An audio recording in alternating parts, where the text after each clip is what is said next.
नाज़रीन, Mehran university of engineering and technology Jamshoro में 6वीं कन्वेंशन की तकरीब थी। तकरीब में वॾे वज़ीर सैयद मुराद अली शाह ख़ास तौर शरीक थियो। कन्वेंशन में कुल 987 शागिर्दान डिग्रियूं वरतियूं, जिन में 926 बैचलर्स, 48 एमफिल ऐं मास्टर स्कॉलर्स, जॾहिं त 13 शागिर्दनि खे PhD जूं डिग्रियूं हासिल कयूं वयूं। वधीक तफ़सीलनि लाइ ॾिसूं था रहीम बख्श बलोच जी हीअ रिपोर्ट।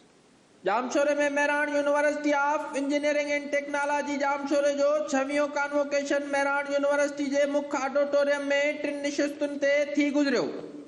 कॉन्वोकेशन में सिंध जो वॾो वज़ीर सैयद मुराद अली शाह, सूबाई वज़ीर इस्माइल राहू मेहमान ख़ास तौर शरीक थिया। कॉन्वोकेशन में कुल 987 शागिर्दनि ऐं शागिर्दाणियुनि खे डिग्रियूं ॾिनियूं वयूं, जिन में 926 बैचलर्स, 48 एमफिल ऐं मास्टर्स स्कॉलर, जॾहिं त 13 PhDs पंहिंजूं डिग्रियूं हासिल कयूं।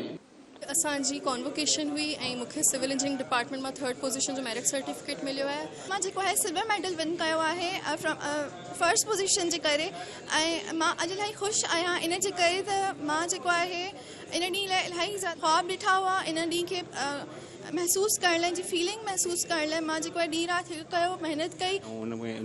उनजे करे असांखे डिग्री मिली त उनजे लाइ शुक्रगुज़ार आहियूं। ओवरऑल 4 सालनि जी महिनत एंड सुबुह जो 8 बजे 7 बजे उथणु, उहा वरी क्विज़िस, टेस्ट, सेशनल मार्क्स ऐं ओवरऑल जेका बि असांजी थींदी आहे क्लास वर्क आहे या ओवरऑल त उन महिनत आहे, उनजी असांखे अल्हम्दुलिल्लाह डिग्री मिली आहे। असांजी कॉन्वोकेशन हिकिड़ी निहायती सेक्रेट इवेंट आहे जेको तव्हांखे भरपूर जॉयस एंड इंजॉयमेंट्स ऐं मेमोरेबल मोमेंट्स तव्हांखे ॾिए थो।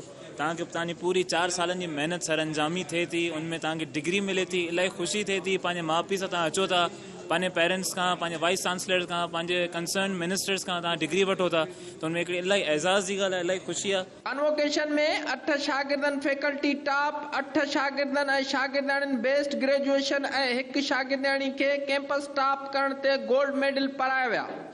गोल्ड मेडल खटण जे मुक़ाबले में छोकिरनि खे मात ॾेई छॾी। कैमरामैन वज़ीर अली नोआणी सां गॾु रहीम बख्श बलोच, धरती TV न्यूज़, जामशोरो।